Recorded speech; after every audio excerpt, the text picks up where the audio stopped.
And hello and welcome everyone to another installment of the comic multiverse where the worlds of nerd meet. It's Sunday night, and as always, Matt and myself are back again to entertain you for another hour and some change with comic book goodness. We got news, we got books to catch up on that we've been reading, we got fun conversation, we got it all here, Matt. We do. We also have subscriptions. Thank you, Cyborg Soldier, for subscribing for Hey. 2 months. Yes, always very, very appreciated when we get some subscriptions, either be it here or be it over on Patreon or YouTube or any of our other things. You know, you guys are the lifeblood that keeps us all going, Absolutely. especially in these trying ass times. And with that, hey, nice segue. How has your week been, Matt? Pretty good. Pretty good. I was a little bit busier than I usually am, so I couldn't get to a lot of the books that I wanted to this week and read a lot of the comics I wanted to this week. But it was pretty chill week. That's good. I what did I do? Oh, this is the week I decided to get back on keto. I weighed myself and I was 270, and I'm like, all right, that's too dangerously close to the weight I was like 2 years ago when I decided to actually start losing some weight and Mhm. ended up being the lightest I've ever been. So yeah, I've been doing that for a week, and I'm at the irritable withdrawal stages right now, where like I really, really want some junk food, but I know I Yeah, can't yeah, have it. yeah. That's the stage where you get like the headaches, which are Yes. totally normal for like what you're Oh doing yeah. and everything. But yeah, it can be a bit scary. Yeah, the keto flu, as they Yeah. call it. I also was able to get my hands on some barbells, which is good for me because it's not just enough to change the diet. You got to actually try and exercise a little too to help it along. So I've started doing that. Yesterday I did reps, and today I did what is it, squats. And it's one of those things where it's like, oh, I haven't used those muscles since last March, so fuck me. What's funny is that like I tried this before around Christmas time because I'd gotten that keto meal deal, and Hmm. even though I hadn't been eating healthy, I'm like, well, I guess I better try and do it for like at least a month so these people know that they got their money's worth by sponsoring me. And I think I lost like around like 4 pounds. I was like 260 something, and I dropped it down to like was like 264, and I dropped it down to 260, and I'm like, all right, cool, at least I know I can do it. And then I went back to eating like shit when they continued the lockdown, and then I weighed myself just recently. I'm like, oh no, 270, because I was 280, the fattest I'd ever been, when I'm like, all right, I'm done with this. Yeah, lockdown didn't particularly help. No, no, not at all. And my idea is, my hope, fingers crossed, is everyone keeps saying, by summer, by like August here in Ontario, they should hopefully have, something in place for people like me to get the vaccine. So, I'm really hoping that, when that's said and done, I can come out of this not looking like a big tub of marshmallow goo.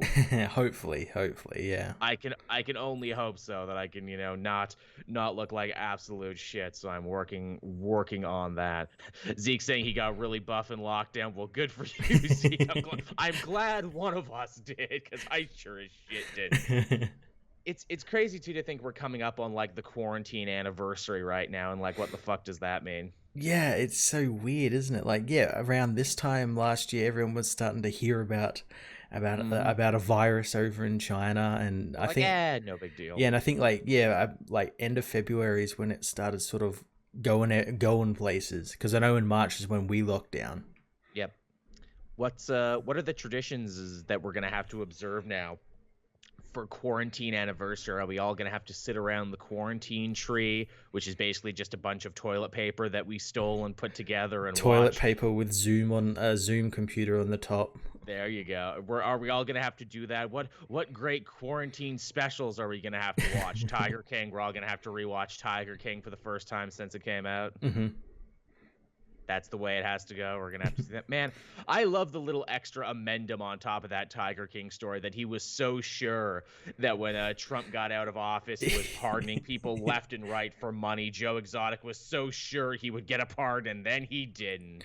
I like that he was so sure in it that he paid for a limo to go and wait outside and it Mhm. was like the most like redneck limo as well. Oh It was yeah, like a Dodge Ram limo. big stretch Hummer. Things that gets like 0 miles to the gallon. Oh yeah, that is just the perfect little like. Mwah, yep, that's how that story ends. Bet it was that damn Jeff Lowe. I bet he was behind it. Oh yeah. Damn you, Jeff Lowe. Damn you. God, remember the early days of quarantine? Oh, how innocent we were when we were all captivated by the Tiger King. Oh no. It's shocking to think like shit is still coming out now and like they're still filming stuff currently. Like obviously I say before I'm a big fan of Law and Order SVU, and it's amazing to me that they were actually able to film stuff in stores. Yeah, I've been watching the show Shameless, and they've been dealing with the coronavirus as well, and it's so weird because you see like when they get in with like more than like 3 people, everyone's like putting their masks on and everything, and it's just so weird. As KT in the chat is saying, hey, he was an essential worker, so he had to leave the house all year and only tested positive once. Well, we hope you're doing better, KT. That's something I'm happy to say that while I know a lot of people who got sick, I didn't get sick, and no one in my bubble got sick. Same. I got really lucky. I got really lucky just because I live in like a pretty good country. I mean, me too, and also I live in the sticks, so there's like nothing around here. The only thing where it got really scary is that because so many people from the city wanted to get tested but couldn't, they came up here to my small town and everyone was freaking the hell out. Yeah, I can see why. Yeah, where they're like, hey guys, hey, calm down, calm down with that. But yeah, as far as I know, no one got sick. What is there? I mean, some nursing homes got it pretty bad, and I think there was like one bar restaurant here where they had to send everyone home, but by and large, it could have been way worse. Mm-hmm. So yeah, that's all right. Anything else to get up to? Anything at all? I know we both watched WandaVision, and this was a big episode this week, and we'll have to talk about that later on. Definitely, yeah, and yeah, we'll talk about the discourse around it since people seem to forget shows like it existed. And yes. like TV existed before streaming services. Weekly TV existed before streaming services. I don't know about that, Matt, because it kind of feels like TV has only really started now with streaming. TV was invented in 2019. Man, it is going to be so weird. And you know it's coming that there is like a whole generation of kids who have only known streaming television, have only known apps, have only known... like, what is it, screens on their computer and their phone. They will have no idea what destination television was, where it's like you had to be home for this to watch it at this time, and then if you missed it, you might never see it again. Yeah, you might. The only time you might see it again is if you buy the DVD box set, or God forbid they do an encore on like a Sunday night or something. Yeah. Man, I used to love DVD box sets because it was like, you really felt like you owned a show fully, completely. Now with all the streaming stuff, it seems so superfluous to think that there was a time when that was the coolest thing you could get, a season. Yeah, as Cameron says, remember DVRs? I thought I was a god when I had DVR. And TiVo and everything like that. Man, like just so many like flash in the pan things that we've seen in our lifetime.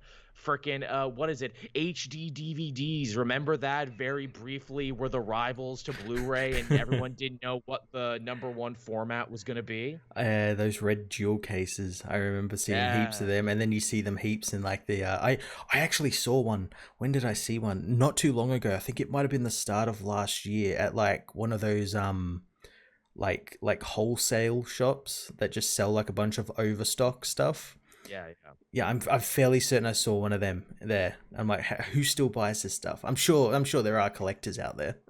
I mean, same people who buy like Betamax and shit, people who are just like, got weird fetishes for outmoded pieces of media.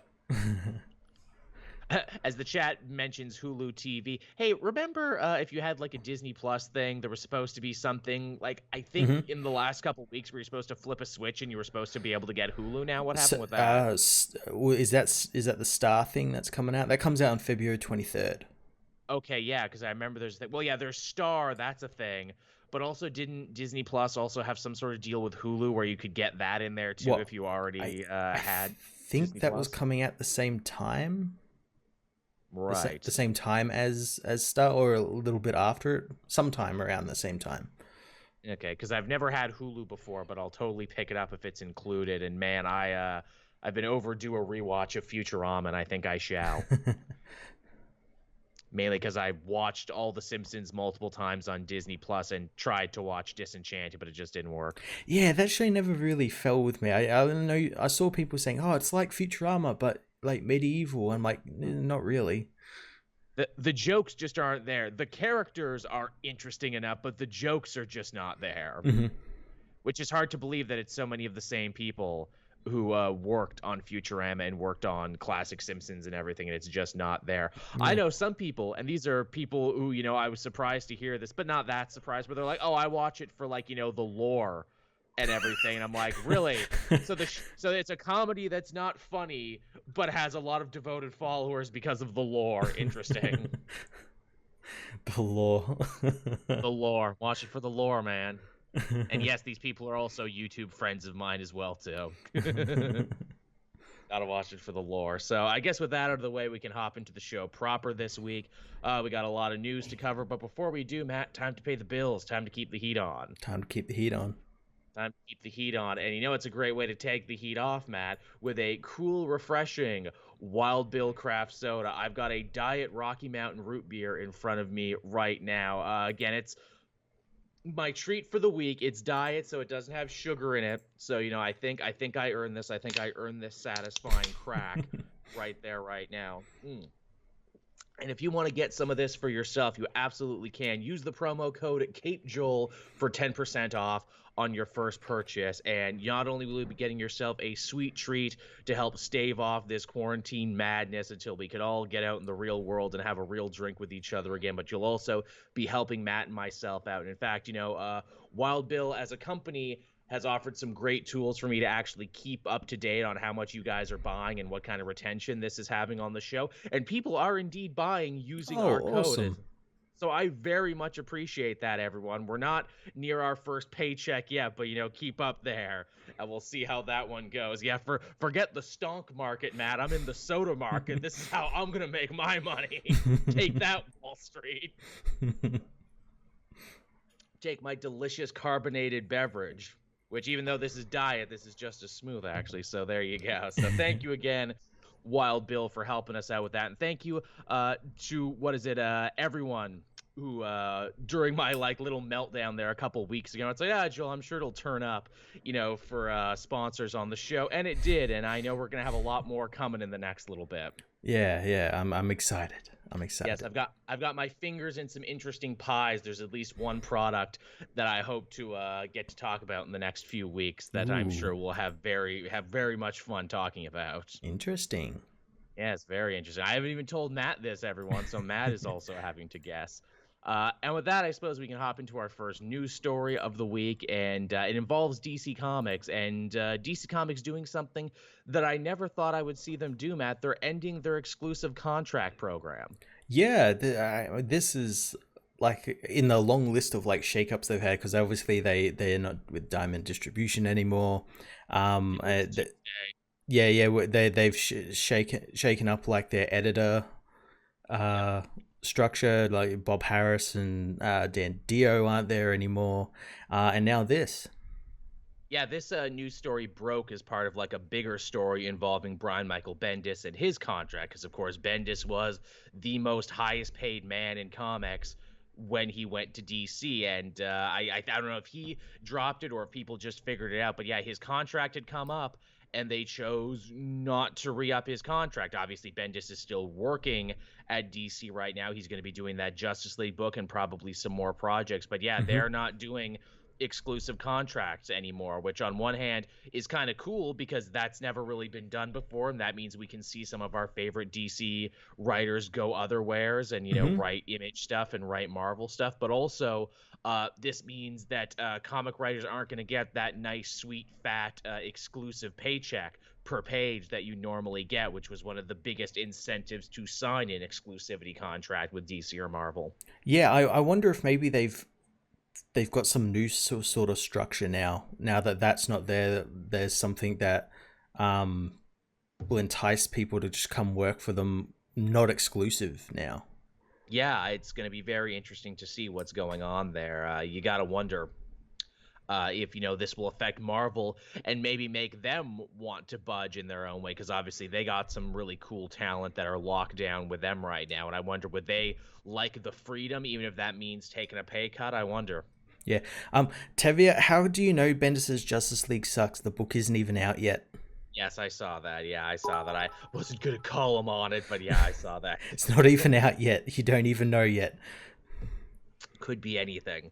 But yeah, this is an interesting development here, and obviously, we're not going to see the effects of it right away, but in the future, we could see some really interesting stuff going on here. Like, there's nothing to say now that James Tynion couldn't go and write something for Marvel. Obviously, Tynion's busy because he's got like all Mhm. those Hill House and horror stuff going on. Yeah. But yeah, I guess it kind of works out because there are like a lot of big DC people who are also having their own interesting side projects right now. Like Snyder has a new book coming out. A lot of their like Mhm. key people who used to be under exclusive contracts, interestingly enough, already had Indian Image stuff in the pipeline anyway.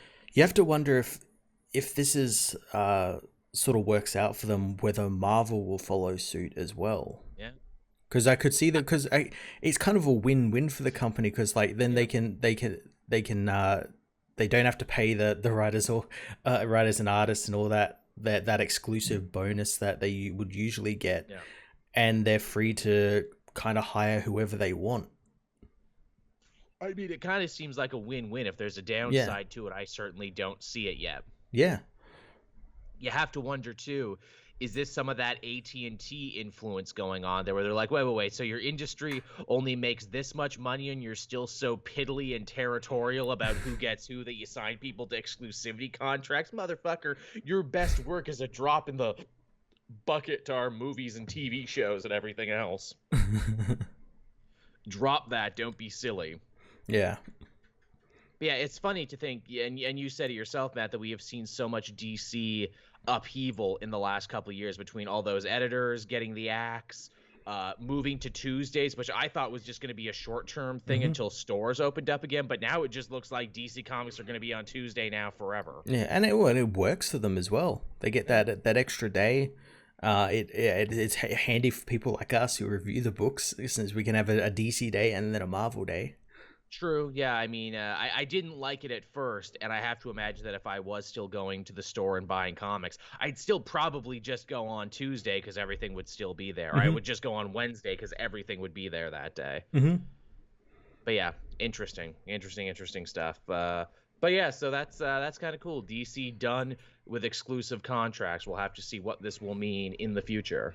Yeah, and I'm intrigued to see like who else they're gonna get, because especially in this Infinite Frontier, it's a lot of like new writers, or like writers who haven't done all that Yeah. much. There's not, they don't have your Scott Snyders or your Jeff Johns headlining big books. It's all new people. Yeah, excellent point, Matt. I wonder, was that a big impetus behind it as well? Because again, Future State is many things, and a testing ground is one of them, and one of the big denominators amongst all these different people writing Future State books is that they either weren't AAA talent or they were talent brought in from other industries, be it like, they wrote cartoons or they wrote, what is it, TV shows or Hmm. movies and everything. So yeah, I wonder, is that going to be the future? Are they going to be looking less to established like AAA comic book talent, and will they start spreading that love a little bit around? Because really, getting an exclusive contract was one of the biggest ways to know that you were a AAA talent, because they wanted to lock you down and make sure the other guy couldn't use you. Yeah, and it could also be, like as you said, they're bringing in more like TV writers, movie writers, book writers. That could be a thing with AT&T to like maybe try and shore up stuff for like the movie side of stuff. Quite possibly. Like get it sort of already in a position where they can easily adapt it, because it was written by like a movie writer. It's got True enough. all the like sort of capstones that like a movie has or something, so it's easily adaptable. Yeah, they're future proofing for Hmm. the many multimedia projects of the future. Hmm. Be interesting. Be interesting, that's for sure. All right, what else we got going on here? Oh, here's a story that caught a fair amount of flack, and for obvious reasons. Matt, I miss vacations, don't you? Eh. I do. I really need one right now, but the thought of just traveling makes me so stressed. I want to pull my freaking hair out at the idea. It's like, I need a vacation because I can't leave. I can't leave because of the horrible deadly disease. And if I did try and leave my house, I'd probably catch the deadly disease. But yeah, I miss vacations. I miss conventions, which when you're a YouTube person, conventions are the closest thing I get to a vacation. And even then, I'm still working on there. Mhm. I basically don't sleep for like 3 days, and I don't see my hotel that I overpaid for. But apparently, Image and Skybound have come together to try and remedy this problem in maybe the worst way possible. No, the worst way possible. In the worst way possible. Apparently, sometime next year, Skybound and Image are trying to come together to plan a Comic-Con cruise. This is this is not a good idea, mainly because for me, because here at Australia we had like a big cruise ship coronavirus Yeah, you fucking did. scandal and everything, I and remember. how is this a good idea? It's How? funny. It's funny. A lot of people actually incorrectly said that this would be the first convention of its kind. There is No. the Star Trek cruise that has been going for a long time. There was also the Fan 2C cruise, which I know about. That was like a couple years back. And I know about that because I tried very hard to get myself on that thing, and they blew me off every time I tried to get on that one. I'm pretty sure there's also been like a couple of Disney ones, Oh, God, yeah. and yeah, stuff like that. But yeah, terrible, terrible idea. It's like, look, yeah, obviously a Comic-Con on a cruise, that's a fun idea 2 years ago. Yeah. Not in a world post, horrible virus that Yeah. infects people in small confined areas. It's not a very good idea to be putting people on a small confined area in the middle of the ocean with no way of getting off. And also, again, that's kind of wishful thinking where they're like, we're not planning on doing it this year. We're planning on doing it next year. Because, by next year, everything will be in order, right? And everyone will be vaccinated and this will be great. Okay, even if that's the case, though, we're actually learning so much stuff now about why cruises actually suck and are super unethical across the board. I think John Oliver did a whole freaking episode on cruises and how fucked up they are and like how maritime law doesn't protect you at all. I was talking with our friend, good friend Kirk, about this, and because he was the first one talking about it that I noticed about this, Yes, brought and to my attention too. it reminded me of that Bill Burr bit about cruise ships, and it made me wonder, it's like, oh, well, maybe the type of people that go on cruise ships, like maybe this isn't such a bad idea. Yeah, I mean, they do seem to be the most people in love with it, and let's try and get that Venn diagram of those types of people and the comic-going public. Yeah, I imagine the people who would go on a cruise like that now really don't like their masks. I'm going to say that much. Yeah. Tish. Yeah. So there you go. Yeah, go check out John Oliver's episode. I think it's a closer look or whatever it is on cruise ships. I don't remember all the specifics, but as always with that show where it's like, oh, that sounds horrible. Oh, that sounds horrible too. Oh, hey, Kirk's in the chat right now. Yeah, hey, Kirk, we were giving you your due for bringing this to our attention. The stupidity of a Comic-Con cruise. Yeah, it's a terrible, terrible idea. The Room, some people just can't read it. Yeah. Also, to the fact that this is coming from Image and Skybound, it's like, guys, aren't you usually the smarter? Aren't you like the more well-read indie crowd? Like, if this was, friggin' DC or Marvel that came up with this idea, it's like, yeah, that's a dumb brain-dead idea from a massive corporation, but you guys are supposed to be the little guys. What the fuck? It kind of sounds like one of those ideas that, like, maybe someone did pitch and it was, like, quickly thrown off the board, but then someone else heard about it, and then that someone else heard about it from someone else, and it was, like, one of those sort of, like, Purple Monkey Dishwasher Chinese whispers sort of thing. It got pitched into the trash, then someone dug it up out of the trash. I'm like, hey, this is okay. Yep. Because as I think of it, there are like a bunch of successful cruises, or there were back in the day post or pre-corona. Again, the chat mentioned the Kiss cruise, the Jericho wrestling cruise, which was another. Apparently, he still tried to run that, and I'm like, oh, Jericho, no, buddy, no. Go get those Stop revenue it. streams. It's like, look, at least when Jericho says it, it's like, come on, this guy made a career getting hit in the head with chairs. At least I know he's not the smartest person on the planet. Hey, look, I just want a place for my band Fozzy to play. Is this the thing? Are we getting this just so Kirkman can have a place to sell, his next big idea? Look, now that I'll have you on this boat and you can't leave, let me tell you about my next follow-up to The Walking Dead. You're going to love it. Now, look, this is a stupid idea, but when we get the comic Multiverse cruise together, then it won't be a stupid idea. Then it will be great. We'll be behind it 100%. 100%. So yeah, when I say cruise, what I really mean is this old fishing slope that I was able to rent for the day. It's the houseboat. And instead of the ocean, it's just kind of the local city pool. Don't ask how I got it into the local city pool, and I cannot get it out. It's just gonna be me sitting in a kiddie pool going, "It's a cruise." Yep, it's a cruise. It's all it is. Come one, come all. Have a great time. You're gonna love it. But yeah, so there's, we don't often get stories like this, Matt, where we can all just, armchair general and be like, this is a dumb idea. Let us talk about all the reasons this is a dumb idea. I think this is the type of situation where that is absolutely allowed because it is a stupid idea. This is good, bad news. We need more good, bad news that we can easily talk about. No more of that bad news that is just heartbreaking and soul-rending. Let's, just have good, bad idea news. When Joe Exotic gets out of prison, can we have like a Tiger King cruise? It's just like a cruise ship filled with tigers. Man, when he gets out of jail, he's going to be doing the con circuit because that's what minor celebrities like him do. We are going to be seeing him at every Comic-Con and every show from here to eternity. It's going to be meet the Tiger King guy, and I'm sure he'll get in trouble because, he'll have a van full of baby tigers because obviously, you make the autograph money and then you do the side thing because, guys like that can't stop but side hustle. Yeah, he'll have a van full of tigers or something. He'll bring a gun somewhere where he's not meant to, or which is he'll own a gun, which he can't because he's now a convicted felon. Yeah. There's gonna be so many places for that to fuck up. So drunk Joe Exotic, high on meth, crashed a van full of baby tigers into the Star Trek convention. Boy, that was fun.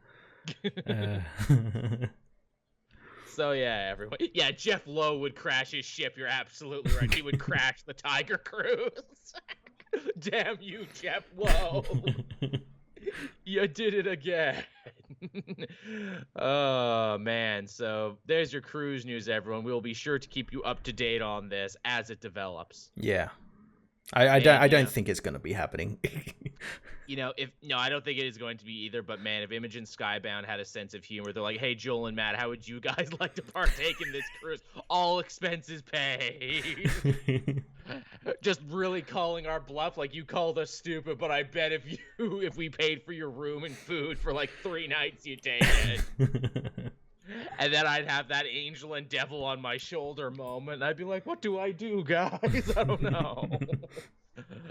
And before we can answer that question, moving on. So X-Men, Matt, still going strong after X of Swords? It is, yeah.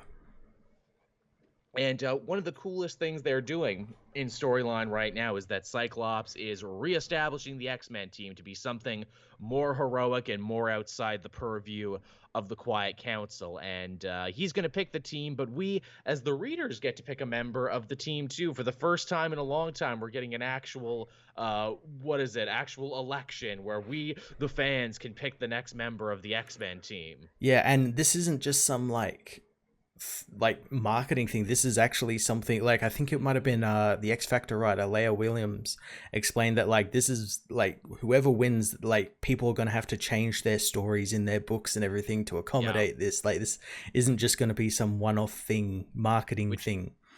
Which in my mind is like, why would you do it that way? Why would you have characters that would make other writers have to change their stories? I don't see the point. I imagine it's sort of like a cookie cutter thing where it's like place winner here sort of thing. I guess, yeah. Obviously, after the first couple days of polling, Polaris pulled into the lead. I think last time I looked, she had like a 22% lead over everyone else, so a pretty sizable lead. Yeah, I've been following this from a distance. I haven't voted yet because Cypher and his big titty warrior girlfriend isn't in this. It's a rigged election.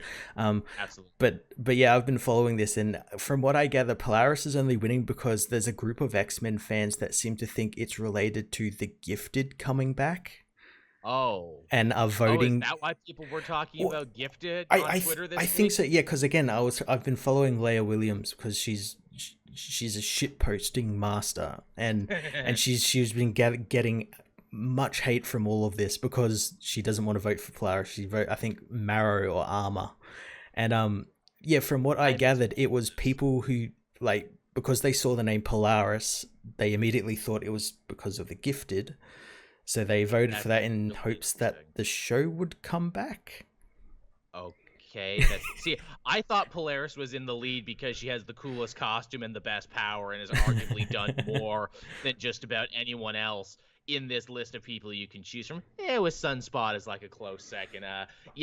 Kirk saying there that he was a strong guy voter. Yeah, it's hard not to love strong guy as an underdog. Similarly, I voted for Banshee and threw my vote away on a third fucking party, clearly. I'm the goddamn, what is it, Nader voter over here, for fuck's sake. He can do it. I think he'll be great. Bitchy, he's Irish, he fly, he scream good. What not to like? He's also not on a book, is another thing. He's also Yeah, not on a yeah. team now, so it makes sense. But yeah, so once again, Matt, another rigged election for our age. Polaris with her connected father in the Quiet Yep. Council and all the money and everything else there. Yep. The establishment candidate pulling ahead amongst, Sunspot, who had a whole 5-point plan to fix the X-Men. I do find the selection quite strange. It is. It's very like it's a strange very selection. it's a cool. It's not like, I'm glad it's not like your usual members, your No. usual X-Men. It's all quite strange X-Men, but yeah, it's a very strange assortment. I mean, Marrow and Armor and Strong Guy definitely have like cult following. Sunspot did a lot, arguably more as an Avenger during those last couple years than he Yeah. did as an X-Men. Then you got like weird picks like Forge, where it's like, well, Forge is basically a character in the X-Force book. Yeah, he's kind of, yeah, he's like their armorer sort of thing. Like, he He's basically technically on isn't the on a team. team. Yeah. And then you got like Tempo and Boom Boom, where it's like, okay, those are like weird characters no one has thought of in a while. Okay, I can see putting them in there and everything. And Cannonball was in the last X-Men book, and he was in New Mutants. Yeah, I was about to say he's technically on the New Mutants.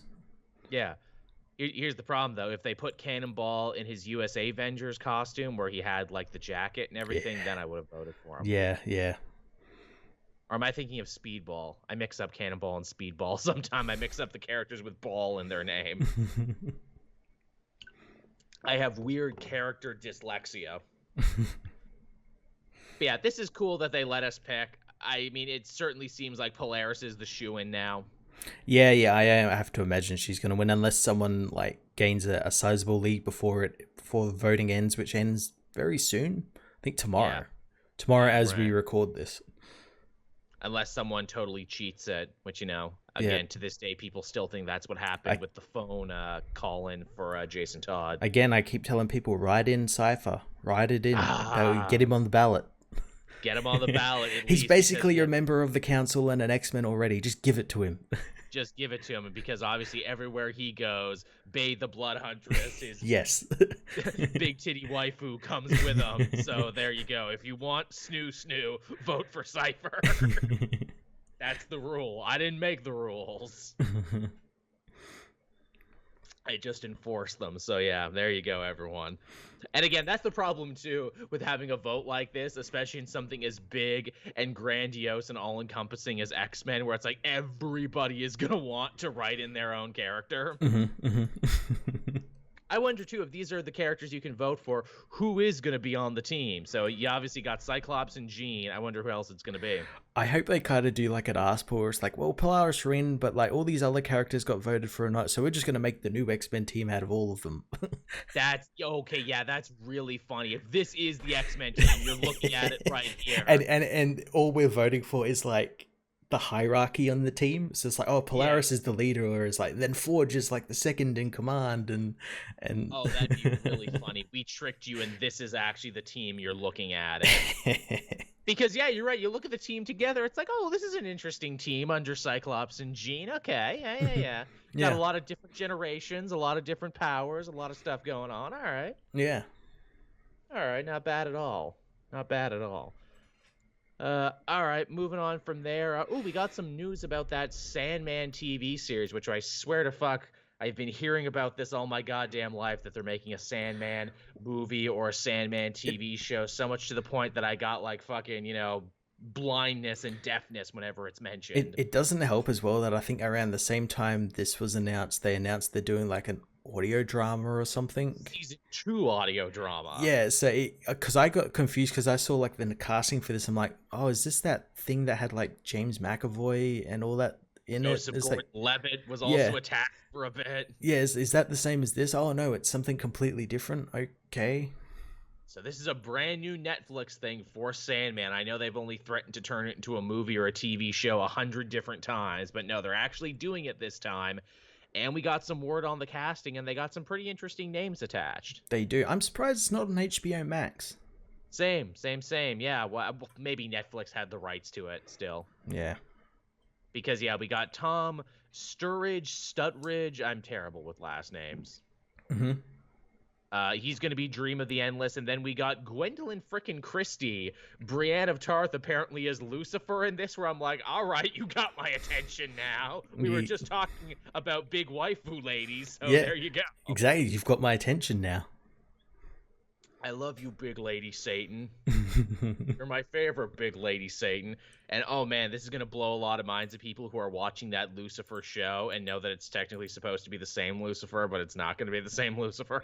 Well, it could actually be the same Lucifer. I mean, it's Lucifer. It can be whoever they want to be. True enough. Yeah, I wonder, will there be any connection? Probably not. But then again, doesn't Lucifer do really, really good on friggin' Netflix anyway? I think it does. I know that shows has definitely got a big following. Yeah, if anyone could force a crossover, what a weird crossover that we'll just have that guy where we'll just have Tom Ellis turn into Gwendolyn Christie, or vice versa.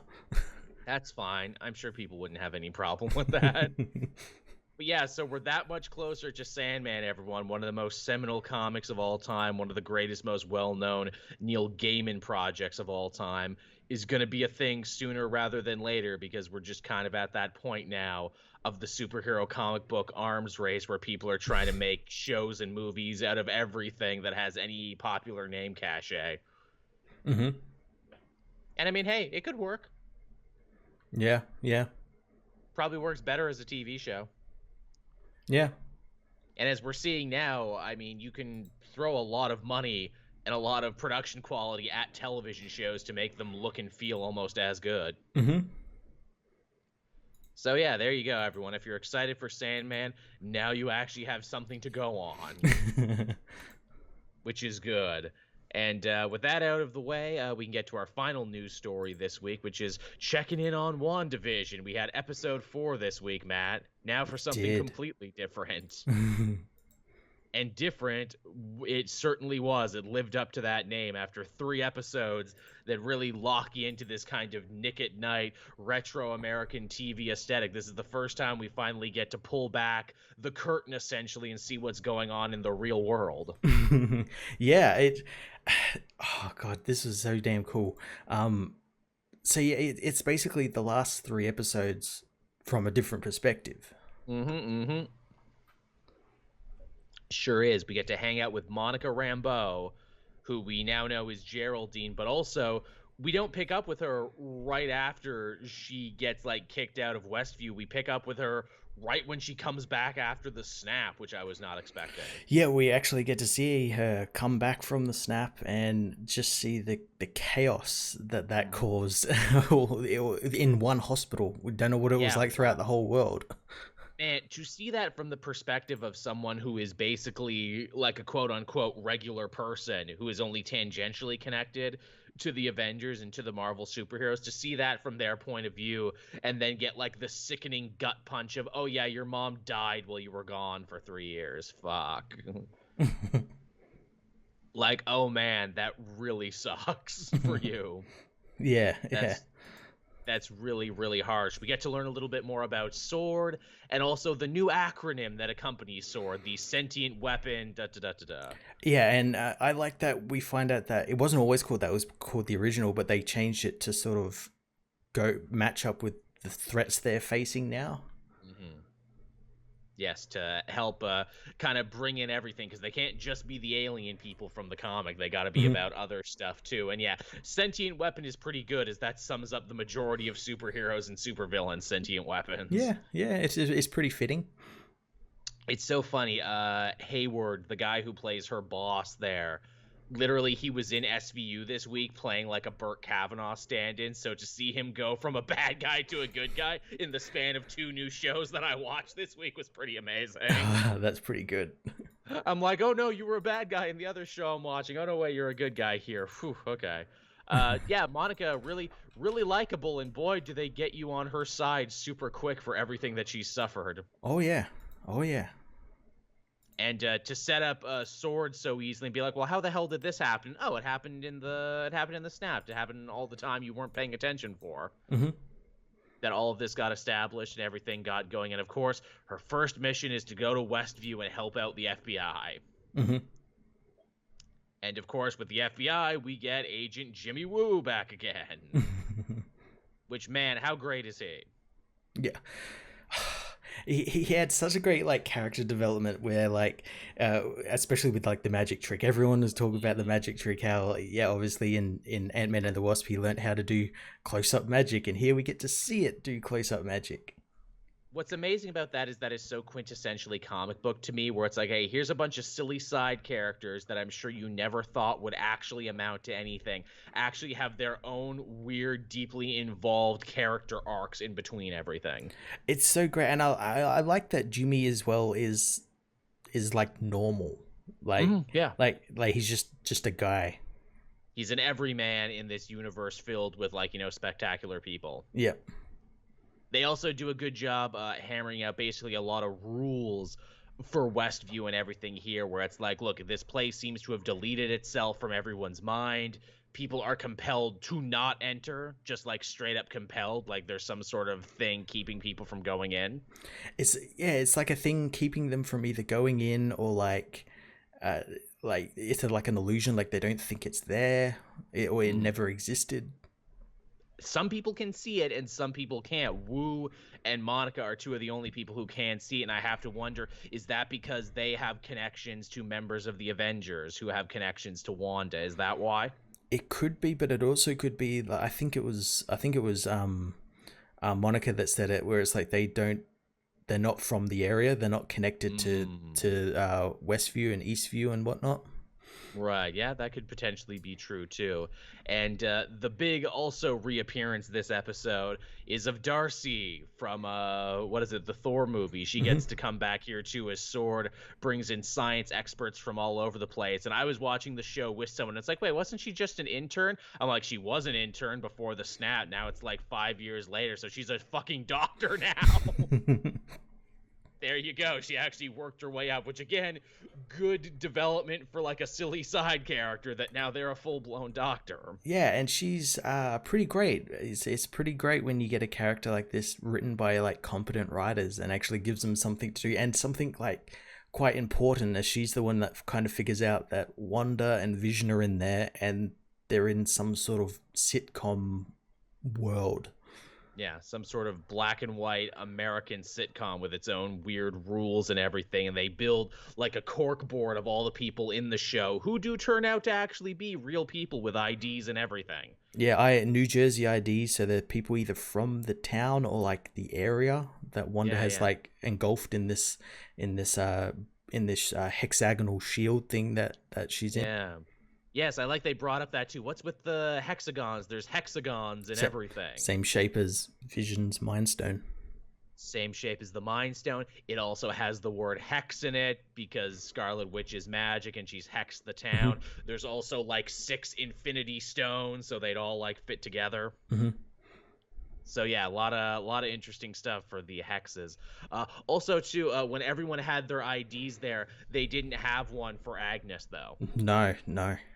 Which is very interesting. Again, probably playing into the idea that she is probably Agatha Harkness. Oh, absolutely. which I love that. I love that we actually get to see that going on there. What's some other fun stuff? Oh, Darcy gives a really good explanation as to what the radiation is, where it's like it's radiation from like the Big Bang almost. It's like ancient radiation from the dawn of time, essentially. Mm-hmm. And I'm Yeah. like, hey, Well, that was because of the Infinity Stones. They were created in the Big Bang. yeah, I was gonna say that. I'm like, oh yeah, that's a good way to explain that. And also, too, is this their way of backhandedly explaining chaos magic too? Because that's a very comic booky explanation where Mm-hmm. it's like, yeah, we're basically hacking the building blocks of the universe to make the impossible possible. That's how magic works here. Yeah.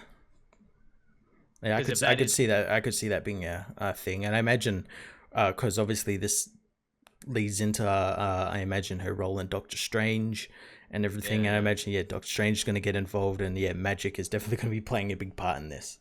yeah, because right now they're still attacking it from a scientific point of Mm-hmm. view. They're not really dealing with the whole magic aspect of it. No. And boy, in a show that can sometimes surprise you with the dark twists and turns it takes, we actually get to see like weird zombie vision for a second. Yeah, that that kind of raises more questions as well. Does that mean like Wanda is puppeting his body around, or like, and like her losing concentration when she dealt with Monica? Is that her like sort of breaking that down and not seeing what she wants to see Vision as, and seeing how he truly Oh. is? Also begs the question: is Vision going to be able to survive the end of this now? If he's still dead, is he really there? Is he an illusion? Is he dead but doesn't know he's dead? Yeah. I don't know, man. I I don't could know. There's see lots. them having him survive, but he'll be like the black and white Vision, and it'll be Mm. like, it won't be the Vision we know, whereas it'll be more of like a robotic sort of Vision, like one who doesn't have his memories or anything. Right. Nice pull. Nice pull. Yeah, he becomes black and white Vision because then he can sell that action figure. Gotta be about selling them different figs, man. That's what it's all about. That's the sweetest plum of them all. Oh, also too, anything that goes in to Westview, which I like to, the shielding on Westview, what does it look like? Looks like an old tube television Yeah, is an what it old looks like when you CRT. get looks to which again, talk about a reference that is totally lost on people of a certain age who have never actually Yeah, stood next to an old CRTV yeah. and don't know what that's about. And anything that walks through it ends up getting changed. So if you're like you and me, you're like, what the fuck was up with the bee suit guy? Oh, he was wearing a hazmat suit, but it got changed. Yeah, to fit the narrative of the The world. As universe. I think Jimmy says, it's like set decoration. It's like that drone that went in, that it turned into like a toy helicopter because that fit the aesthetic of the show. Which, man, that's a really interesting Twilight Zone concept where it's like, what else could that work for? Hmm. Also means you can't just send anyone in after them or they too will be changed. Yeah. Gotta wonder too, do you think they'll be building up to Monica Rambeau maybe getting powers off the back of this? I think so. I have to imagine, yeah, somehow this will unlock her powers, or she. I could see her maybe even after Wanda blasted her out and everything. That's how she Yeah. gets her powers. That'll be a nice sort of like parallel to how Carol got her powers from a stone, and Yeah, she gets her yeah. powers from a stone.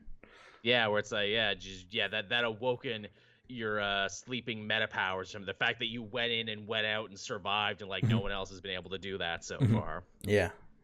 That's cool. That's cool ass shit. So yeah, there's WandaVision for you, everyone. Continuing to be super freaking cool. And again, a lot of people complaining about like, oh, I wish it was longer. No, I like that it's shorter, and I like we get a week to think about it and talk about it and theorize and everything. Hmm. And also too, it's as long as like an average American sitcom is. Yeah, yeah. It's as long as it needs to be. And man, so cool for them to give the spotlight to Darcy and Jimmy Woo, to like minor characters who end up showing that they can hold up a whole episode of television to themselves. Yeah, yeah. It was great. I'm looking for. I'm hoping we get like another episode with them, like a little bit into the season, a little bit more, because we're about halfway through the season now. Yeah, yeah, big agree. We were talking about this before we started too, and obviously, people on social media have been bringing this up a lot too. People were loving the what is it, Agents of Sword, Jimmy Woo Darcy thing, trying to solve this quirky mystery. And I know a lot of people were like, "Oh, we'd watch a whole show that was just this," only for me and you, Matt, to be like, they made that show. It was called Agents of Shield. It ran for 7 seasons." Yeah, and everyone complained about it because it was that. For over 100 episodes. But you know what? I learned something interesting, Matt, because I tweeted those very thoughts. What is it? Yesterday. And as I look back at that tweet now, it is the most successful tweet I've ever tweeted, with over 500 retweets and 2,000 likes.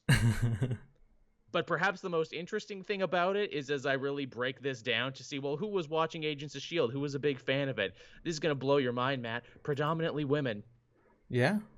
Yeah, women of a certain age loved Agents of S.H.I.E.L.D. And I thought about it for a while, and I'm like, well, yeah, the cast was predominantly women. Kate, Quake, Agent May, Yo-Yo, all these other really cool characters. Yeah, Coulson and the other guys were there, but it was mostly the women getting to kick ass and do cool things.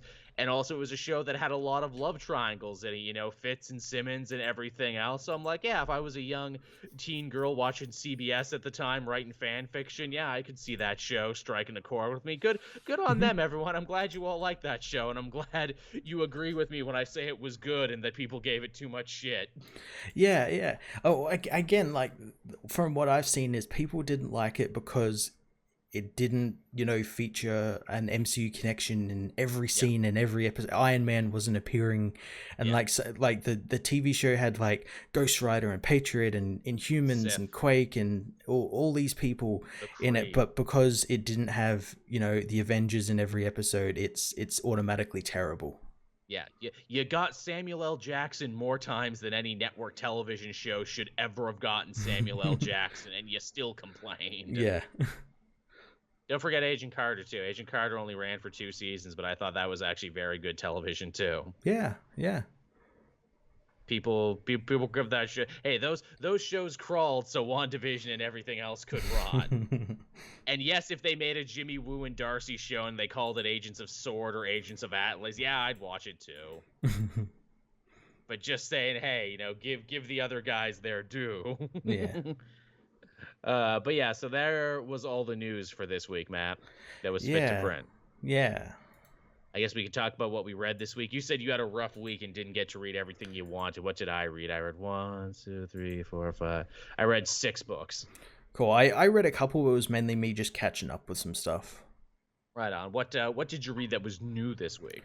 Well, I read a couple of future state stuff. I started with Superman versus Imperius Lex, issue 1. See, I didn't actually pick this one up, so you're gonna have to take the lead on this one. You're gonna want to pick this up. This is Mark Russell dealing with Lex Luthor and Superman. This is set in a future with the United Planets getting a message from Lexor, which is the planet Lex Luthor has absconded to and managed to somehow con his way into ruling it. And he wants membership into the United Planets, and the United Planets don't want him because it's Lex Luthor. He's the pie thief, which is what they actually call him in the book. Really? Yeah. I thought it was cakes. I thought he stole 40 it was cakes. Yeah, cakes, that's right. He stole 40 cakes, the bastard, and all these years later, it's all anyone can talk about. They don't want him to do that, but and Lois Lane is since she's a representative, she leads the charge in not wanting him to be it. But then Superman returns back to Earth after months out in the galaxy because United Planets is suffering from an energy shortage, and he's been out trying to search the planets that aren't in the United Planets that might have like a way to help. And he happened upon these creatures called the Reticulants, this robotic race that would invade a planet and like sort of take all their valuable resources, and he followed them back and it led them right to Lexor. Because as we learn, Lex is using them to fund the economy of his planet and keep his people happy and him in power. And obviously Superman doesn't like that, and he tries to stop the Reticulants but learns that they are actually sentient, so he can't destroy them. So he tries to find a way to disable them, which puts him on a path to confront Lex. Lex, it's actually really funny because he's an old man now because it's in the distant future. But because he's so vain and arrogant and everything, he's had like, it's not really plastic surgery, but it's like he wears like a mask that's like his younger face. It's only on his face and his hands, things that the people would see when he's wearing clothes. So people think that he's young. Jack. Yeah, kind of like Handsome Jack. Lex basically uses the people against Superman, and the people don't want Lex to be taken away from them because he's provided everything for them and all that. And Superman is... Jeez, it sounds like this Mark Russell book has some socio-political commentary going on. Yeah. Who'd have thunk it? But because Superman dealt with the reticulants, the planet has no economy, basically, and Lex knows that, and that's why he reached out to the United Planets for help, because sooner or later the people are going to catch on, and what happens to dictators when they can't provide for their people? They hang them. Yep. And that's why Lex wants membership into the United Planets, so they can help him and give him aid.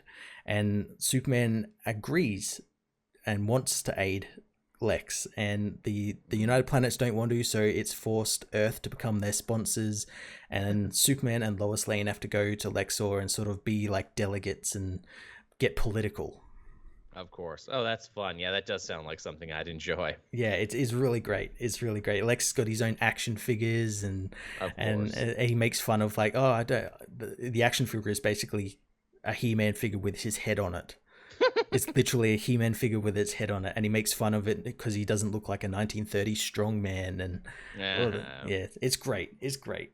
That's good. That does sound like something I'll read. I'll definitely have to check that one. I knew I wanted, or I knew I probably should have because Russell was writing, but at the same time, it's like, oh, there's so many Future State books. It's hard to keep up with all of them. Yeah. What did I have this week? Well, you talked about Superman. I had Batman for this week. I had the second issue of Dark Detective. I haven't read this one yet. I flicked through it and it looked pretty good.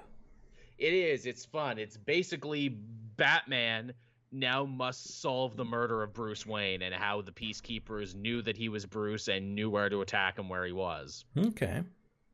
And they're really living up to the detective part of Dark Detective. And, it's Batman on the run, on the streets, no money, no resources, and he has to get a roommate.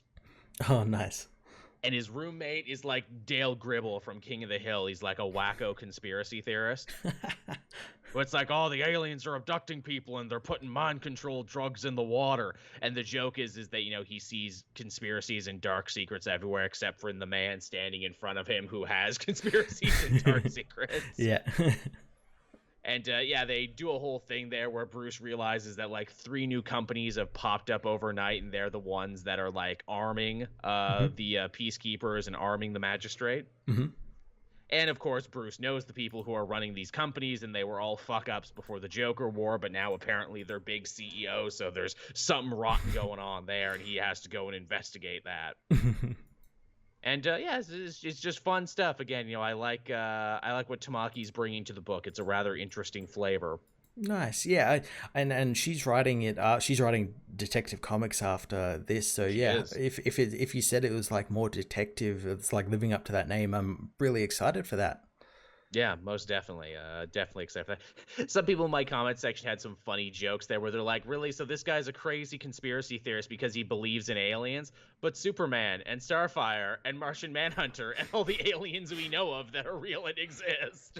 And it's like, no, he's obsessed with little green man aliens that we know don't exist, so he's crazy. And mind-control drugs in the water, how many times has the Scarecrow and Joker alone tried to poison the reservoir and put drugs in it? It's like, okay, maybe he's not that crazy, actually. Why isn't everyone a weird conspiracy theorist in the DC universe? What else did you have there, Matt? I had Batman Superman issue 1 of Future State. Right, okay, see, I didn't pick this one up either, so again, do take the lead. The book's new writer in Infinite Frontier, Gene Yang, picks up this issue and tells a story of like the opening days of the Magistrate's rule over Gotham. Oh, shit, this sounds important. Yeah, it's a little important. Because Superman he saves a boy from committing suicide, and he learns that the boy was going to commit suicide because he took this drug called the false face serum, Mm. and it basically makes it you can turn yourself into any animal, or your head into any animal you want. And he was going to use it for a prank at his school, Damn but future it furries. had a side effect where even without the little device thing that causes it to happen, even with that off, he still changes, and it's like messed Mm. up his entire life and everything. And so Superman learns that it came from Gotham, so he heads to Gotham, and Batman's like in the middle of like dealing with like the magistrate who have just arrived, and he's like, oh goddamn fucking people in bright capes ruining my stealth and all that. And Batman was well aware of the drug, and he'd been tracking it, and he didn't realize that it had left Gotham. So the two go on a sort of quest to find out where this drug came from, and they learn from like there's like people are using it in Gotham because of facial recognition the magistrate use. They use Ah, it to get around it, and they learn like it. juggalos. Yeah, yeah, and they learn it came from old Gotham, which is the Gotham in like the present day Gotham, which has been buried under the new Gotham, which is Mm. built on top of it.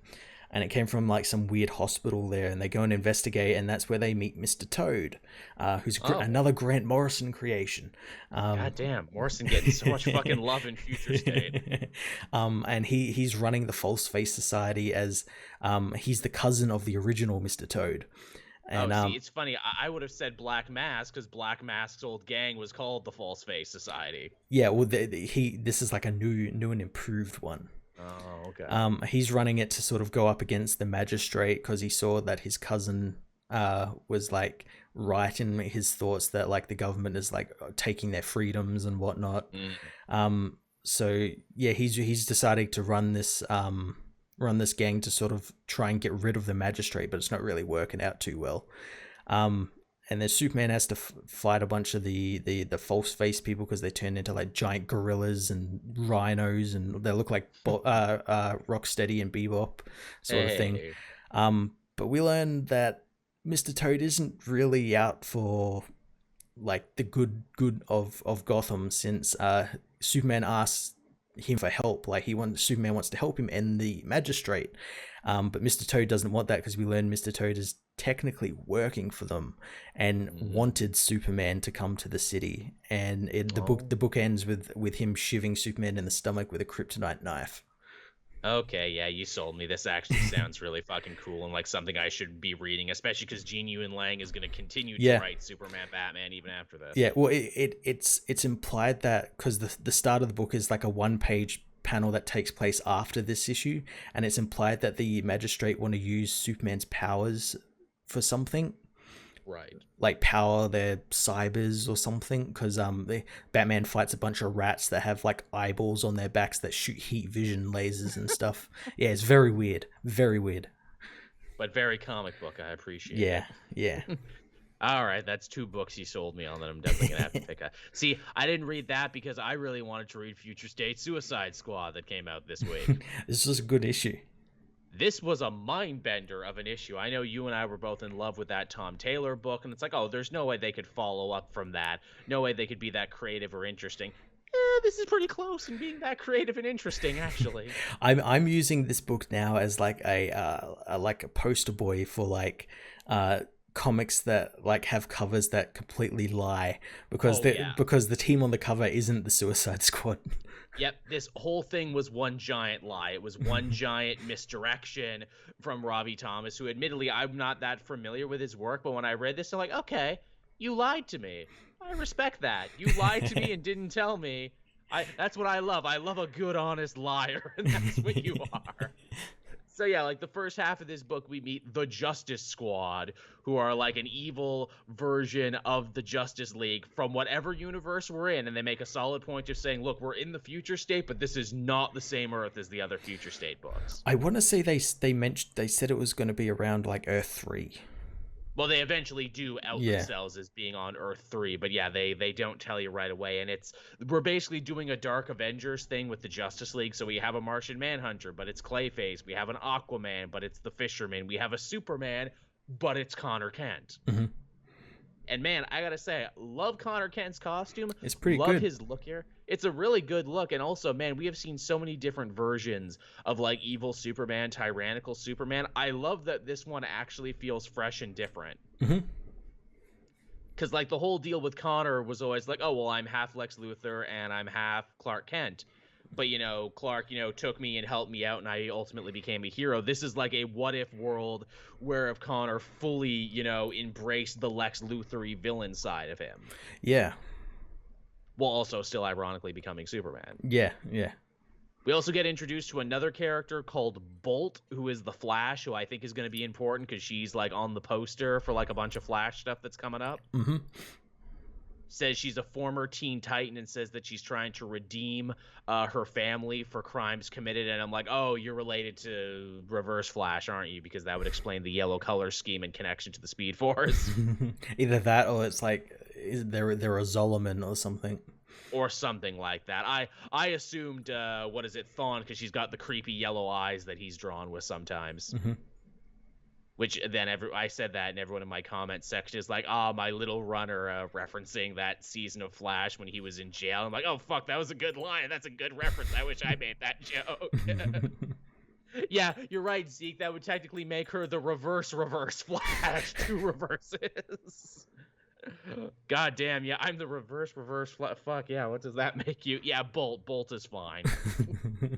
Just call me Bolt, it's good. We see that the Justice Squad is being controlled by Amanda Waller, who is apparently enacting her, like, big plan for, world peace at any cost. And, she keeps talking about this rather nebulous plan that she's working on, but that, they're going to be able to complete it post-haste, but only if, Connor Kent Superman can get his team in order. Yeah, and I like that I think it was, like, second page in, they, like, set the stakes high. It was like, oh, well, we're just going to kill off the Batman of this team. Yes. By Talon, by William Cobb Batman, because he was too crazy. He loved the violence too much. Yeah. Which distracted from the mission, which Waller was not a fan of. And she says, look, I have contingencies for everything, and if you guys don't do this to my liking, I'll totally defrost Task Force Z, which is just the crime syndicate, but the new version of the crime syndicate that's going to be getting a book soon. Yeah, and I think they even mentioned that, like, this story is going to follow on in that book as well. Yeah, in some way. That's also where they drop the bomb, where they're like, hey, we're actually on Earth 3. Mm-hmm. That's where we've been all this time. This is the Earth 3 you're seeing. But while all this is going on, there's like weird shadow figures with clocks on their arm ticking down who are following the Justice Squad and paying attention. And it's only after Black Manta keels over dead do we realize, oh shit, it's Peacemaker and the Suicide Squad from the main Earth. They've come here to take Amanda Waller back because she's actually from the main Earth, making trouble in Earth 3. And I'm like, oh, fuck, what a twist. Yeah. Again, it was so cool seeing all this sort of come together in these twists. And the twists, like, pay off really well. They do. They really, really do. And, man, this also even kind of fits in with what Taylor was doing, because it's like Waller disappeared during the first issue of that series and you never saw her again. It's officially my headcanon now. You didn't see her because she jumped ship to Earth 3 and was building all of this. And then also it also fits into the stuff Bendis was doing in Action Comics, because he set up that, like, Star Labs was like dealing in, like, black market, like, multiversal travel, and it's how, like, the Invisible Mafia came from Earth 3 over to the main Earth and everything, and they left, and the owner Leone left Prime Earth to go into the multiverse via Star Lab, so I could see them tie that into it as well. Well, hot damn. Also, too, fun way to be introduced to Peacemaker and the new movie adjacent Suicide Squad on the final page of this book. Yeah. That's a really, really nice touch. I thought that was tons of fun to see them there in the way they did. But yeah, this is a fun book, and it's also like, shit, I'd read a book about the Justice Squad too, because they seem kind of interesting. They do, don't they? Yeah, they seem kind of interesting. I love this. They're villains forced to fill the roles of heroes, but they don't want it, but some are super into it. Mm-hmm. But yeah, so this is a book that just works on so many levels, and I went from being apprehensive about a new Suicide Squad book so shortly after Tom Taylor's, but now I'm actually very excited to see what that book could be. Yeah, it's something very interesting, and it's for all intensive purposes kind of new characters. Yes. There's no like Harley Quinn or No. Deadshot or anything like that. There's nothing tying it to like the other stuff or like the more popular stuff. This is the Suicide Squad as it used to be before Hmm. they had a movie where every run was radically different and you never knew who you were going to Hmm. get, and only sometimes would you get a Captain Boomerang or a Deadshot to be like, oh yeah, they were on past versions of the team. Hmm. And I love that for this series. I love that it's such a fresh start. Yeah, it also had a backup in that with Black Adam in the 853rd century. Yes, didn't have time to read that, but it looked cool. And also Black Adam looks a lot like The Rock now. Yeah, and yeah, Black Adam in that issue was like he's like a peace lover, and everything Uh-huh. is pretty funny. Uh-huh. Good for him. But yeah, so that was definitely my future state book of the week, this Suicide Squad book. This one blew me away. Yeah, it was pretty good. What else did you have, Matt? Did you have much else? I had one more, and that was X-Men issue 17. Yes, I just finished this actually before Yeah, we started. the X-Men helped the Shi'ar enforce their slavery upon other people. Yeah. There was a lot going on here. I will freely admit, every time the X-Men go to space for a big like Shi'ar Empire adventure, my eyes glaze over a little bit, and I know that makes me a bad X-Men fan because there was an era where they went to space all the time, and that's where you get the Phoenix Force and Lalandra, my mind, and all the other fun shit that the cartoon did. But I was kind of like, oh, really? We're back here? Okay, that's cool, I guess. I did like it connected up with the stuff that Empire did. This actually like the Yes. stuff Empire did is actually starting to matter. It is. Hickman's doing a whole lot of like rise and fall of empires where it's like, the Kree Skrull Empire is on the rise, but the galactic economy is fucked, so the Shi'ar are coming down, but Krakoa is coming up on Earth too. And usually if empires grow so quickly at the same rate, it's only a matter of time before they start fighting each other. Yeah, they're doing stuff with that in Sword as well, with the Kree Skrull Alliance sending that diplomat to Sword to sort of sort out the stuff with Scarlet Mhm. Witch and all that sort of stuff. Yeah. Also, it's funny too. The new Shi'ar Empress who gets disappeared, Sandra. Again, it's an X. I never know. It's Lalandra and Xavier's daughter, and I love Xavier. His daughter's been kidnapped, but he can't be bothered to go himself. He just sends 3 of his people. Yeah, just well, yeah, he's not even in this issue. Or is he Nope. even made aware of the Nope. situation? Nope. They don't even mention that's his daughter. I'm like, No. bitch, that's his daughter. Though I'll say this is my first time reading her too. She's pretty cool, actually. Yeah. Like again, she gets taken captive by what is it, a Stygian zealot who's basically like, the mines went dry and we broke our back for what is it, the Empire, da da da da da. And she's like, motherfucker, would you stop talking? If you're just gonna kill me, kill me. I've been Empress for like 2 minutes, and my legacy is already death, destruction, and division. So I mean, like, look, if you killed me, you'd be doing me a favor, asshole. Yeah, it can't get much worse. And then even at the end, when like Storm flash fries everyone, it's like, oh hey, so did you like execute that zealot? No, I made him work for us actually, because that's a fate worse than death, to be made a hypocrite when you're a zealot. Yeah, they turned him into a diplomat for Stygia. Yeah, to where I'm like, oof, that's crueler than death actually. And you mentioned it before, where it's like, so the X-Men aren't asking a lot of questions. They're just helping the Shi'ar Empire step all over a rebel uprising. And like, yes, they paint as one of the bad ones, as like one of the, they took our gerbs, but by and large, what they're saying, like, they had good reason to be mad at the Shi'ar. Yeah, that's the thing. That the book devotes a couple of pages to explaining that like the Stygian people were like given all these like gravity heavy worlds and made to mine them with the promise that the Shi'ar would help their people, and the Shi'ar just like up and abandoned them after they strip mine these planets. And We are so literally basically being crushed under capitalism, space capitalism. use them as hard labor, forced labor slaves. And that's like, I can Yeah. understand why this guy's a little bit perturbed. Absolutely. Which again, Zandra's even got his number on that, where she's like, "Motherfucker, I've been Empress for like a couple minutes. I didn't crash the account. I didn't do those things. give me a chance, asshole. To which even then they like kind of make it good at the end where she's like, oh, I gave a bunch of money and aid to these planets to get them off my ass. Where it's like, well, if you did that in the beginning, they wouldn't have kidnapped you.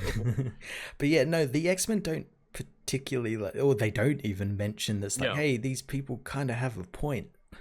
No, and clearly, again, that's Hickman showing, like, look how much their mindset has changed now, where it used to be the X-Men would totally be on the side of the little people, but now, because of Krakoa and building their own empire, their own, like, operating systems have changed. Yeah, they don't really care for the little people all that much as they want to say they do. Yeah. They're like, no, we're bigger picture people now. Yeah, the new costumes as well look pretty cool as well. They did look cool. There were some very nice drawings in here.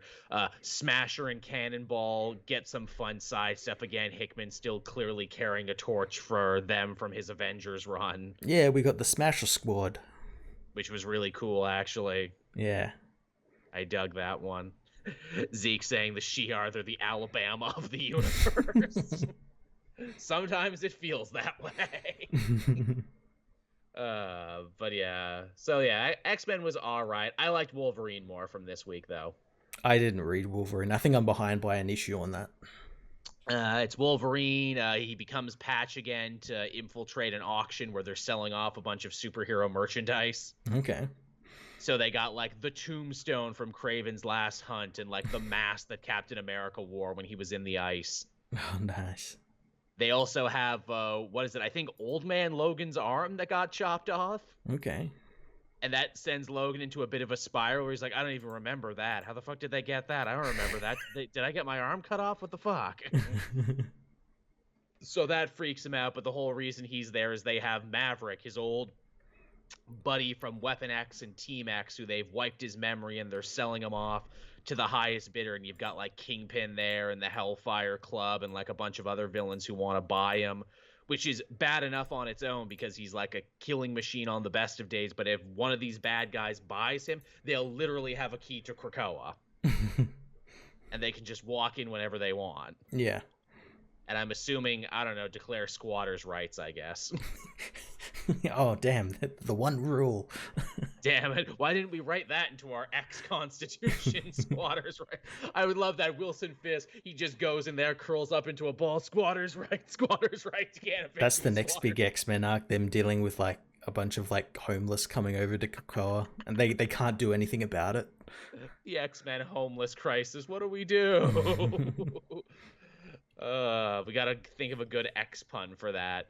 X-Men eviction, but we really we put an X in there that doesn't belong. It's just them kicking out a bunch of hobos from Krakoa. Wolverine, I'm so tired chasing these hobos. They got hobo strength and hobo speed. Oh, and then a bunch of them get powers too, and they become the hobo X-Men. Oh, yes. Homeless X-Men, and they've all got their X-Jet is just like a freight car on a train. Yes, oh my god, 100 times yes. And they've all got great names like I'm Bindle, and I'm Tin Can, and I'm Crazy Eddie. Why do they call you Crazy Eddie? Because I'm kind of crazy.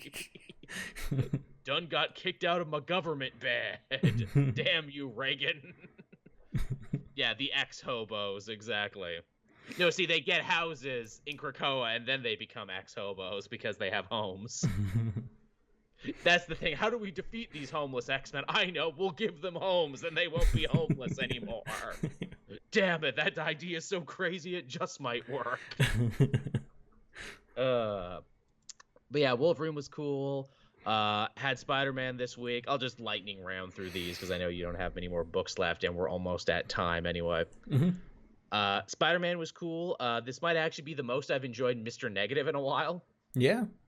Yeah, he further explains the rules about the sins, where he's like, yeah, so I got Mr. Negative out of my body, but he took over it one last time, so I don't know what he did.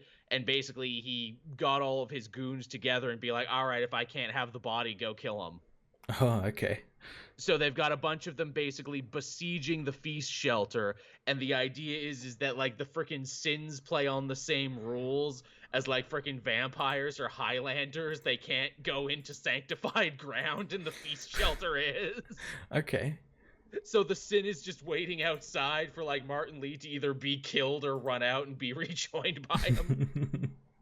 That's the A story. The B story is actually much more interesting because it's Peter going to Liz Allen and Normie and basically having to say, hey, Harry relapsed again and is a villain again. Oh no.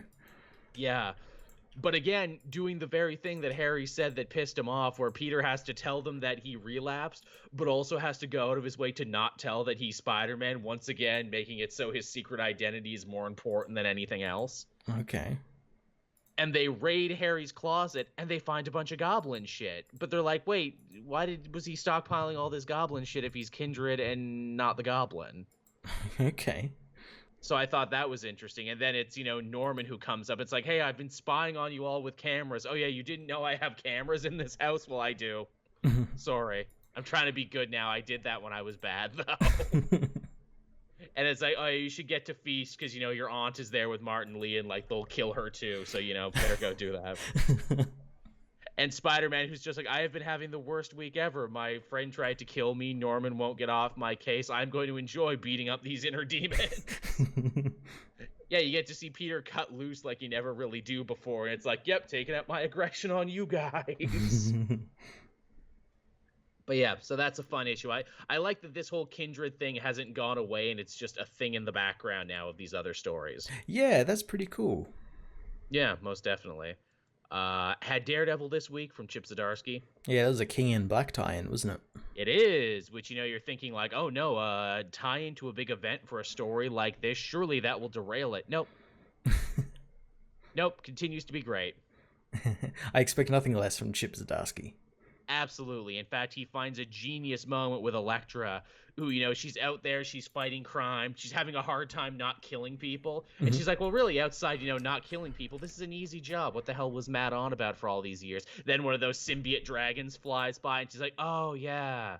It wasn't just about fighting crime in Hell's Kitchen. Like, every year he also had a big dumb event he had to be involved in, too. Fuck. Yeah, I guess that would weigh on you after a bit. It's great, too, because she has her size still, but she's taken the point off them, so they're dull size now. Okay. So that's fun, because, again, she's not killing people anymore. She wants to kill people. I got very, Superior Spider-Man vibes, where it's, a real challenge for her in her internal monologue to do the right thing. She's saving people, who are getting attacked by symbiotes, and she's like, oh god, this 16-year-old girl is so loud and so annoying. Why can't I leave her and go fight a symbiote dragon? Oh yeah, because that's not what Matt would do. Fuck. And Matt's having a hard time in jail because the crooks hate him, and the warden hates him too, because it turns out, Daredevil locked up his son. Oh, okay. Because he was, an old Daredevil villain from, the 60s. Okay. So he's mad at him about that. And then it's also too, he can't do anything because they locked up Daredevil, not Matt Murdock. So, he can't read any Braille books. He can't go to church. He can't do any of the stuff that might out him as Matt Murdock. Oh, no. Yeah, so he's just having a terrible time in jail, just basically having to sit there and, listen with his super hearing. And then the symbiotes invade the prison and he gets taken over by Null. Oh, no. So we have Daredevil symbiote now. Oh, god damn it. It's great, too, because Null's like, yes, my hive mind just told me about you. You're sick as fuck, Matt Murdock. You're the man with no fear, and I'm the god with unlimited power, so together we're unstoppable.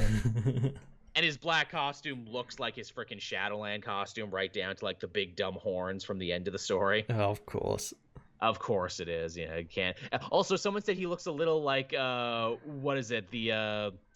Hellspawn version of Daredevil. When everyone had their weird doppelgangers running around there for a minute in the Marvel Universe? He looks like Doppelganger. Okay. So yeah, that's a fun one. A lot of great stuff going on in there. Cool. And the last new book I read was White Knight Harley Quinn, and I'm not actually going to spoil any of this for you because you need to read it because it's the best mystery book on the shelf. It really is. They reveal who the Starlet is, and you probably already guessed who the Starlet is, but this is one of those situations where the why and how is more interesting than the who. That's cool. Yeah, again, I'm shocked that Harley book is as good as it is. Again, that whole White Knight universe is just so interesting. Absolutely. Every choice they make, is super, super layered and deep and really cool. And also, hey, I hope you love Batman 89 because this issue is absolutely filled to bursting with Batman 89 references. Nice. We get to see the birth of the Joker in this one, and it's not Ace Chemical, it's Axis Chemical. Oh, awesome. And yes, he's dressed exactly like Jack Nicholson was in the movie. Oh, awesome. Which, again, if we want to think about this in like Rick and Morty terms of the multiverse, does that mean the White Knight universe is just a couple steps removed from the Burton movie universe? Yep. Just a couple things on that Maslow scale or whatever they call it. But yeah, it's really good, and I don't want to say any more than that because you should check it out for yourself because it's really goddamn good. Got me interested now. And it's and an amazing cliffhanger too, where I'm like, I actually don't know where they're gonna go with this. Because it's another universe, and they could end this story right here if they wanted, or they could keep going. Yeah. How long is that series? Is it like 6-issue mini, 12-issue? I want to say it's only 6. Yeah, I want to say it's real short. Oh, okay, cool. Yeah. And yeah, I guess with that, that's everything we read this week. Yeah.